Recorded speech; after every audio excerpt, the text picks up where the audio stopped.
Welcome to Hood Champion Boxing and Sports. In boxing, you find a way to win or you find a way to lose. Hey, look, man. Crawford and Spence is right around the corner. Everyone has an opinion about who's going to win the fight, who's going to be able to impose their style, whether, Crawford has the better resume, Spence has the better resume, all kind of craziness, right? But the bottom line is, one thing that I find is a little bit interesting. They talk about Errol Spence and the type of pressure that he normally applies in fights, the nonstop work rate, the probably saying he's the best body puncher in boxing right now. But listen to this, right? I think people need to hold their horses at the same time, because with Errol Spence, they're trying to. A lot of people feel, right? Let me give you my opinion, that he needs to pressure Bud. Some people feel he needs to box him. I personally think it needs to be a combination of the two. Just like with Terrence Crawford, I think it definitely has to be a combination of, fighting from the orthodox stance, fighting from the southpaw stance, and then also applying some pressure when you get the opportunity. But for Terrence Crawford, in my opinion, it's going to be more about using his eyes and just seeing the shots that are being thrown at him by Spence, because Spence has a tendency to leave himself open, although he has, I would say, not underestimated. I will say that his defense is underestimated. But long story short, Errol Spence's trainer, he shares the same sentiment as a lot of boxing fans, where he says he doesn't really feel, although Crawford has amazing accomplishments, amazing accolades as a professional boxer, they just don't feel that he's really been put in a pressure cooker. And when they say that, I sit back and I looked at all of Crawford's fights, right? And I'm like, has Crawford ever been put in a pressure cooker where he had to really dig down deep and figure some things out? Now, he hasn't been put in the Errol Spence pressure cooker, but I think he's been pushed before, but I don't think he's going to be pushed the way that Errol Spence is going to push him. But the thing we need to be careful of and understand here is, in order for Errol Spence to really push Terrence Crawford, that means Errol Spence is going to have to let his hands go, which we all know as boxing fans, and some of us who have, whether you sparred, had one sparring session, or you fought as an amateur, you fought as a pro. We all know when someone lets their hands go, there's always an opportunity to counter, and the more you let your hands go, the more vulnerable you are to being hit. But I'm going to tell you this, right? The whole idea of Terrence Crawford getting chopped down by Errol Spence, you know what? I'm not saying it's impossible, but I'm trying to understand how someone thinks that Spence is just going to chop him down and make him quit. How? That's like saying Crawford just going to chop Errol Spence down and make him quit. How? I don't see either one of these guys being okay with taking a knee. We hear fighters talk about going out on their shield. Let me tell you, when I think about all of the boxing that I've watched, I don't think I've ever seen anyone, I don't think I've ever seen anyone go out on their shield kind of like how Deontay Wilder went out on his shield in that third Tyson Fury fight. Talk about Arturo Gatti was a guy who would go out on his shield. Fight. But Deontay Wilder, and the way he went out was a little bit different. I think Arturo Gatti, maybe he was able to take more punishment, but Gotti got the hell beat out of him too. But what Deontay Wilder went through was crazy. So when you think of Spence and Crawford, I wonder, are they willing to go that far to get a win or to prove a point that, look, you got to kill me to beat me? And I'm gonna be honest, when it comes to Spence and Crawford, I'm not so sure either one of them have that in them. Now, I'm not saying they'll quit, but that Deontay Wilder type, what did he say? Till this day, type commitment to fighting to the death. Not many people like that. Maybe Antonio Margarito, but I don't even want to talk about him because he's a stinking cheat. Long story short, they're looking to, Errol Spence and his team is looking to figure out a way to box and pressure Crawford and break him down in a methodical fashion. And listen, I am a little surprised to see how Errol Spence and his team have been treating Crawford and addressing Crawford. So although they're not sure whether to box, pressure him, do both, they're very sure that they're going to get the win. But they keep downplaying Terrence Crawford's accomplishments. They feel that Crawford is a manufactured champion, a manufactured fighter. That's crazy to me. They feel that Top Rank is the best matchmaker in the business of boxing, and they just did a really phenomenal job on matching Terrence Crawford against the right opponents, and as a result, his opposition was lackluster and, for the most part, didn't have any charisma or will to win in the ring. Now, I'm going to tell you this.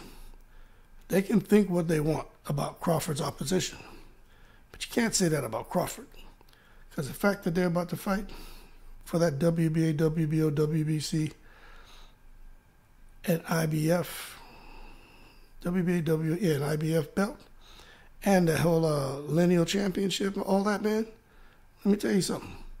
No matter how manufactured you think Crawford is, they're going to have to figure it out real quick when they get in that ring if Crawford ends up not being the manufactured champion that they think he is. And let me tell you something.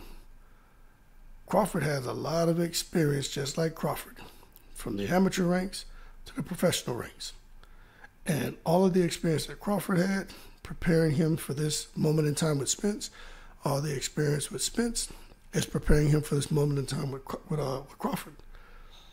But I don't think either one of them are going to end up being broken fighters because of, relentless pressure. Come on now. We seen Crawford, man. He doesn't get tired in a fight. He's always in the fight. He recognizes when someone is catching him with good shots. You'll notice he'll create some distance, change angles, try to shift the opponent, and then you'll see he'll try something different. So he'll nullify whatever your best weapons are. You see Crawford doing that in every round of a fight. And once he locks in on you, he gets into cruise control. And definitely when he goes into the phone booth, he comes out as Southpaw Man, and then we know what happens after that. But it's pretty clear when it comes to Errol Spence and Derrick James, they've been scanning Crawford for quite some time now.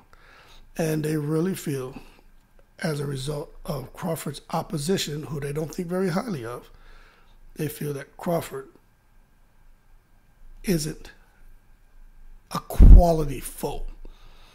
Now, there are times we hear Errol Spence talk about Crawford. He'll say, hey, look, I know it's not an easy fight. But at the same time, it's hard for them to give. It's like they say one thing one day, one thing in an interview. It's hard for them to give Crawford credit as a real threat when the opponents he fought, they feel anybody could have beaten. And then Spence feels with the guys he fought, and when he fought them, that Crawford may not have beat him. Now, I'm going to tell you what. Let's just say we're going to have varying opinions on whether their opponents were high-caliber talents. But I think the best fighter doesn't win a fight. It's the fighter who boxes the best on that night. And at any time, any of those fighters who they fought could have exposed either one of them. And that's just how it goes. Stars just happen to line up sometimes for fighters. Look at Andy Ruiz and Anthony Joshua. Okay? When we talk about their wins, of course you talk about Sean Porter. This is where they start disrespecting Crawford. They say Sean Porter was in shape. He was a dog. He was committed to boxing when he fought Errol Spence. He was at the end of the career when he fought Crawford. Same thing with Amir Khan, which everyone should agree on that.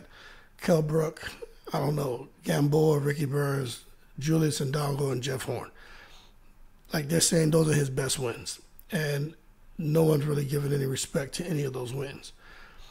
But I'll tell you this, whether you agree with that or not, you got to understand that Top Rank was matching Crawford the way they matched Berlanga. You know, the way they kind of did what we're seeing them do with Jared Anderson, Shakur Stevenson. I mean, it's not A-level opposition. You know what I'm saying? They're going to do what they have to do to build up their profiles, right? And then they start to push them against, you know, really good opposition. And at the same time, it's on a guy like Crawford, on a guy like Berlanga, on a guy on the guys who are under Top Rank to get out there and, you know, decimate those guys. But that being said, Crawford broke away. And I don't think he looked that great against Evanescence, although he knocked him out. But and to me, he slowed a little bit. But at the end of the day, no matter if he was just playing around with Evanescence and saw it as a sparring match or not, I think when Spence gets in there with Crawford, he's going to realize he just can't step to him the way he's used to stepping to everyone else. And that whole strategy of just applying pressure on him, overworking him and just breaking him down, that's going to go out the window. I'm telling you, in a fight like this, guys need to stay focused. And if you lose your focus in there, I don't care what anyone says, Crawford or Spence can get, you know, like Gotti was saying about Mayweather, you're going to get whacked. Someone's going to get whacked. But anyway, we will see what happens. Crawford ever been pushed in a fight? I think when guys try to push him, man, you see what happens. Look when he fought, what was that, Mean Machine that he fought? Whoever he fought, the guy, the European fighter that knocked him out, I think his name is Mean Machine because he fought Ortiz too. He was on Crawford's backside. And what did Crawford do? He was figuring things out and downloading stuff and making adjustments, and then he took over the fight. But that was not an easy fight for Crawford. So I'd say, if talking about pressure, that guy was putting some pressure on him. And he hits hard. And Crawford was able to persevere and, you know, disrupt the Europeans' plans. But we're going to see if Derrick James and his strategy, if he's going to be able to do what no one else has been able to do, which is basically, you know, chop Crawford down. I mean, everyone can punch, right? But no one's been able to make Crawford think twice about anything. Everyone says Errol Spence is an extremely hard puncher. But, I mean, I don't know. But we'll see what happens, man. Look, I tell you what, man. Errol Spence and Crawford both just need to be in shape, be the best versions of themselves, and we'll see where it goes. But in my opinion, when Errol Spence is talking about whether he's going to box Crawford or pressure him, let me tell you something. Crawford's never allowed anyone to outbox him a whole fight. And he's never allowed anyone to push him and pressure him and break him. So I'm not saying it can't happen. I just don't think it's going to be that easy.